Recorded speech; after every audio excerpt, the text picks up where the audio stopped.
નમસ્કાર દર્શક મિત્રો, હોટલાઇન ન્યૂઝમાં આપનું સ્વાગત છે.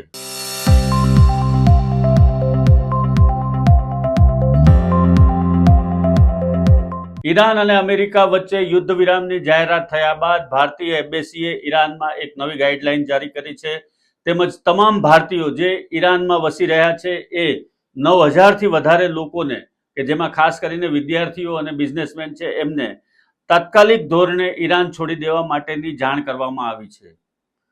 ભારતીય એમ્બેસીએ એવી પણ જાણ કરી છે કે અત્યારના યુદ્ધ વિરામના સમયની અંદર ભારતીય એમ્બેસીનો સંપર્ક કરી એને જાણ કરી અને ઈરાન બને એટલું ઝડપથી છોડી અને ઈરાનમાંથી તેઓ સ્વદેશ પરત ફરી જાય અથવા તો અન્ય કોઈ દેશની અંદર શિફ્ટ થઈ જાય. કેમ કે હજુ પણ પરિસ્થિતિ યુદ્ધની જ છે અને ભારેલા અગ્નિ જેવી પરિસ્થિતિ હજુ પણ ઈરાનની અંદર જોવા મળી રહી છે. કેમ કે ઈરાન અને અમેરિકા વચ્ચે યુદ્ધ વિરામ થયો છે. ઇઝરાયલની કોઈ વાત નથી, ઇઝરાયલનો કોઈ જગ્યાએ ઉલ્લેખ નથી.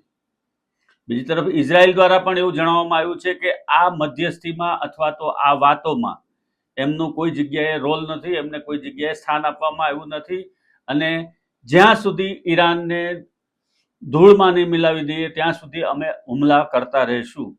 એટલે અત્યારની જે યુદ્ધ વિરામની પરિસ્થિતિ છે એ ભ્રામક હોવાનું પણ માનવામાં આવે છે અને આ 15 દિવસ પછીના સમયગાળામાં ઈરાન ઉપર અમેરિકા પણ કોઈ પણ હદે જઈ અને હુમલો કરી શકે એવી પણ એક સંભાવના છે.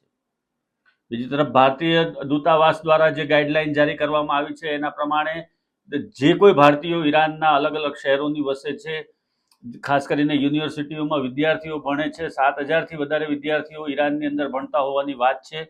આ તમામને તાત્કાલિક ઈરાન છોડી દેવા માટેની જાણ કરવામાં આવી છે. એટલે સમજી શકાય છે કે પરિસ્થિતિ કેટલી નિયંત્રણ બહાર છે.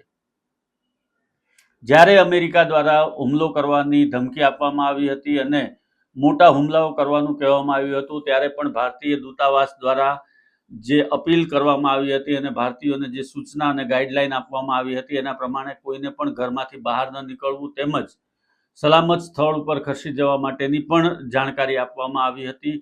હવે આ જેવી યુદ્ધ વિરામની વાત સામે આવી ત્યારે તરત જ 1 જ કલાકની અંદર ભારતીય દૂતાવાસ દ્વારા આ ગાઈડલાઈન જારી કરવામાં આવી છે. તેમજ ભારતીયોને તાત્કાલિક ધોરણે ઈરાન છોડી અને અન્ય દેશમાં અથવા તો સ્વદેશ પરત ફરવા માટે જણાવવામાં આવ્યું છે. સાથોસાથ એવી પણ સ્પષ્ટતા કરવામાં આવી છે કે કોઈ પણ ભારતીય જ્યારે ઈરાનની ધરતી ઉપરથી વિદાય લે ત્યારે તેમણે ભારતીય દૂતાવાસનો અવશ્ય સંપર્ક કરવો, એમને જાણકારી આપવી અને ત્યાર પછી જ નિર્ણય લેવો. એટલે અત્યારના તબક્કે આપણે જોઈએ છીએ કે યુદ્ધ વિરામ થઈ ગયું છે અને યુદ્ધ વિરામની અસરો લાંબા સમય સુધી રહેશે, પરંતુ એ બધી જ વાતો ભ્રામક છે. અત્યારના તબક્કે એવું લાગી રહ્યું છે કે આવનારા દિવસોની અંદર વધારે ભીષણ યુદ્ધ થશે અને ખાસ કરીને અમેરિકા ઈરાનની શરતો માનશે કે કેમ એ પણ એક સવાલ છે. અને ઇઝરાયલ તો પોતાની રીતે જ પોતાની જીદ ઉપર અડેલું છે. એટલે હજુ પણ એમ જોઈએ તો પરિસ્થિતિ નિયંત્રણમાં નથી અને નિયંત્રણમાં આવતા વાર લાગશે.